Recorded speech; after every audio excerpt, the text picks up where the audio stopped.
Good evening, everyone. I'm Paul Gilmore, and this is the regular monthly meeting of the Simsbury Water Pollution Control Authority.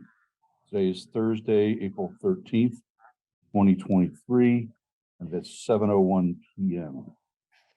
This is being live streamed. It is both remote and in person. And we have each of the members of the authority present, be it remotely or in person. Please identify yourself. Michael Park. Jay Good evening. Sheehan. Good evening. Evening. Jacques Brignac. Good evening. Good evening. And I'm Paul Gilmore, the chair. So we do have a quorum, I understand, at this juncture. Yes. And so we are ready to proceed. The first item on the agenda is the safety brief.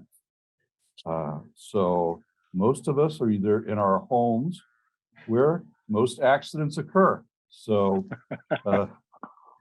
be careful, when you are out and about in your home, and make sure that you stay safe. Keeping things current, like making sure your fire extinguishers aren't expired. Your carbon monoxide testers, sensors, make sure they're up to date. Don't let things like that, go unremedied, because you don't get do-overs. Right. Okay. Public hearing. Item number 2. Legal notice, Town of Simsbury, Water Pollution Control Authority. The Water Pollution Control Authority will hold a public hearing at their meeting on Thursday, April 13th, 2023, in the conference room at the Water Pollution Control Facility, 36 Drake Hill Road, Simsbury, Connecticut, at 7 p.m.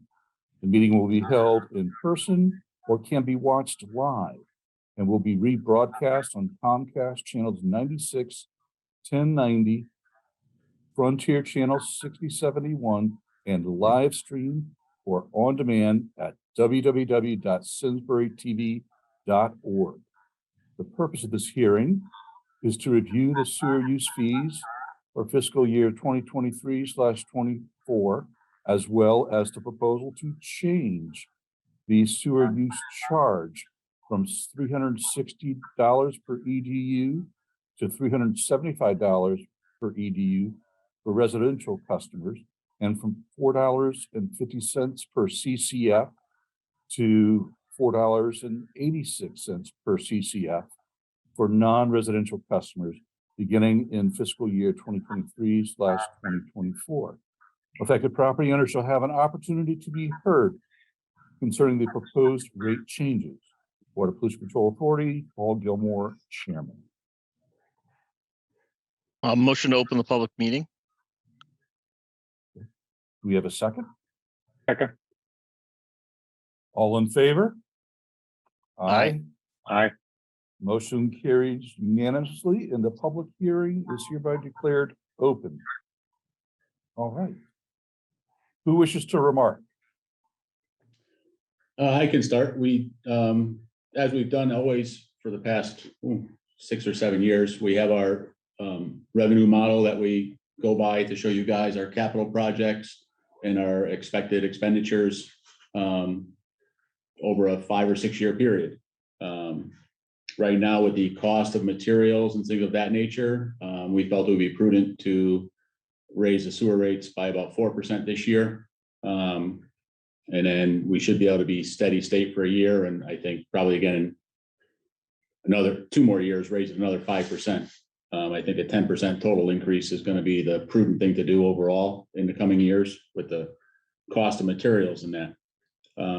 So with this year's recommendation is to basically, it's a 4% increase to $375 for residential rates, and commercial rates, again, 4% to $4.86 per 1,000 cubic feet. The other part of that is we discussed last meeting, the fee for recreational RVs, recreational vehicles, and come up with probably a $25 fee per year for dumping residential or recreational vehicles. And in your packet there that you see, you'll the one I forgot to put in there was Farmington. Farmington is $25 as well for recreational vehicles to dump. So the ones in this area we'd be right in line with our neighbors for recreational vehicles.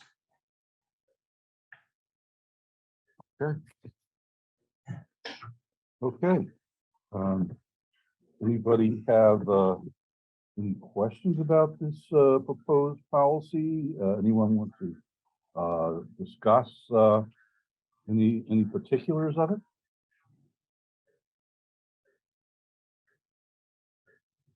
Okay.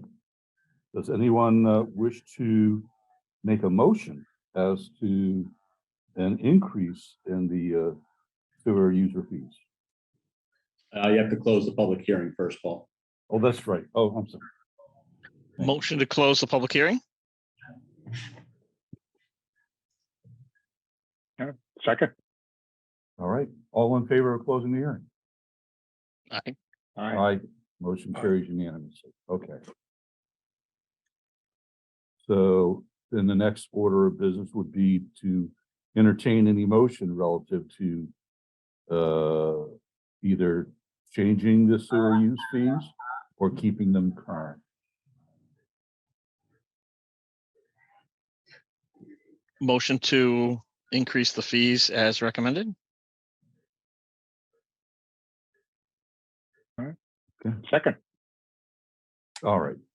Well, so let's discuss, do we need to actually in particular include in the motion the actual dollar figures?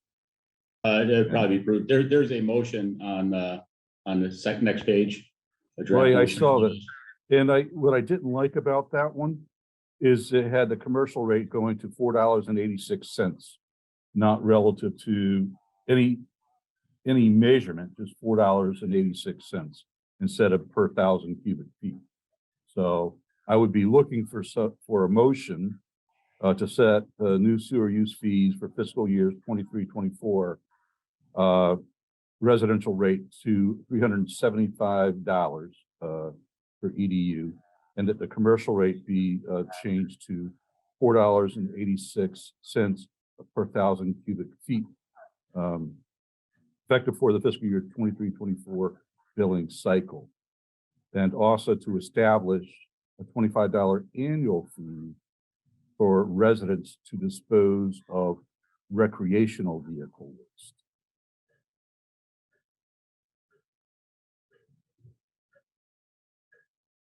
Does anyone wish to so move? So moved. All right. Anyone want to second that? Second. Okay. Discussion? All in favor? Say aye and raise your hand. Aye. Aye. Aye. Aye. All right, the motion carries unanimously. Thank you. Status report on the sewer extension projects. Tony. The only thing that's updating worthy is Hodge Engineering out of Farmington is working on a design for the Pine Hill homeowners area. Everything else is still status quo. Okay. Does anyone have any questions or concerns they'd like to address to Tony concerning the status report? No? Okay. Let's move to the next item of the agenda, the treatment facility report. Who wishes to remark? Big things are Granite Inliner completed the work with our 3-year contract with them for doing sewer lining. Pretty much all of Terrafil is completed. There might be a couple of small lines that we missed, but I would say probably about 98% of that Terrafil is completed, and we did some portions along Hot Meadow Street as well. I think it's well worth the money, and We're obviously setting aside money as well to continue on in the coming years. I would actually say in some ways, Tony, that's the best money we spend. I think that's a Yes. really effective program. And I think it's worth noting that, you know, both you and Granite Inliner, I don't believe we received any complaints for the work that was done. And all in all, I think it was a really successful project. All right. Does anyone have any questions? Oh, I'm sorry, I didn't mean to cut you off. No, sorry. We also completed our the PLC upgrade today. So that's finally all complete. We finally got all the parts and got that completed. So all of the controls for the plant are fully upgraded. On the primary clarifier, Weston and Sampson is working on bid documents for us for the structural integrity of the primary clarifier. So that should be hopefully fall construction for that. The one thing that's not in, everything else is doing great permit wise. The one thing that's not in here, I don't know if you guys have been reading the newspaper lately. The EPA is currently in a comment period for regulations on PFAS in water. The way they're discussing the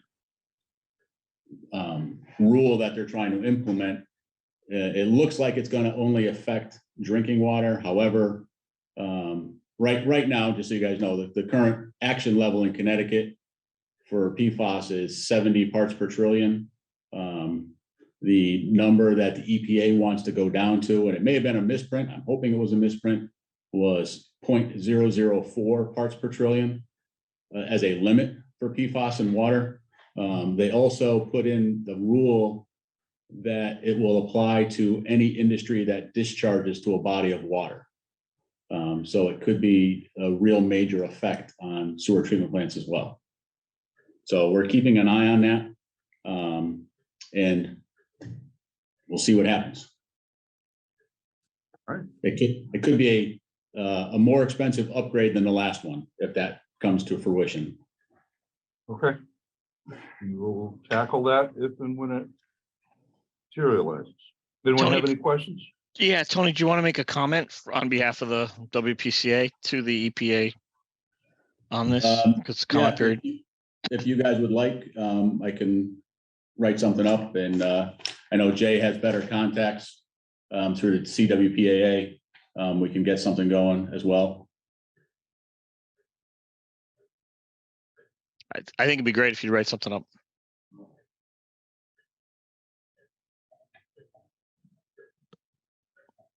Okay, All right. sounds good. You want to do that and then just circulate it before you send it? We'd have to get it in. I got to look to see when the comment period is up. It's coming up. The next couple of weeks is the end of the comment period. So it might not be able to might not be able to get comments from you guys because it would potentially constitute an illegal meeting if you're commenting on papers prior to getting it or prior to a meeting.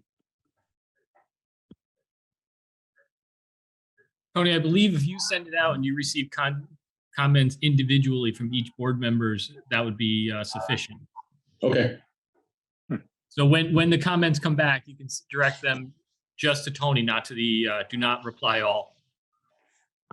Okay.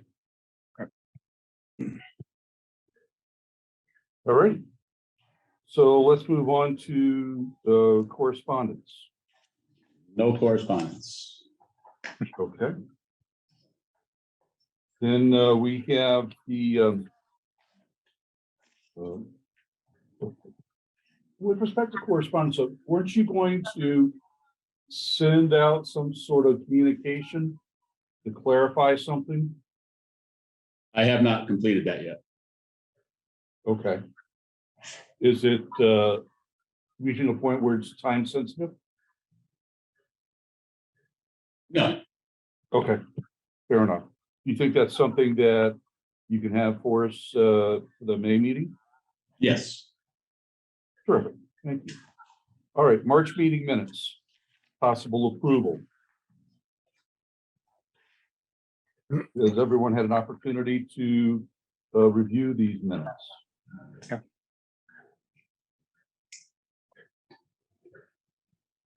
Does anyone have any comments on their tenor? I All right. I move we accept the minutes as written. Okay. Anyone? Second. Second. Okay. All in favor? Aye. Aye. All right. Motion carries unanimously. So the last item is adjournment, but before we do that, Tony, when I spoke with the chair of the Board of Finance, they were interested in having an opportunity to tour the facility this spring. So is that something that you can extend them an invitation to do that? Absolutely, absolutely. I will copy you on it and on your behalf, make the request. Okay. And I'd like to know when it's going to be, if possible. I will be in attendance. Okay, Great. All right, next item is the item of adjournment. I'll entertain a motion to adjourn. So moved. Anyone second? Second. All in favor? Aye. Aye. Aye. Motion carries per usual. All right. Thank you all.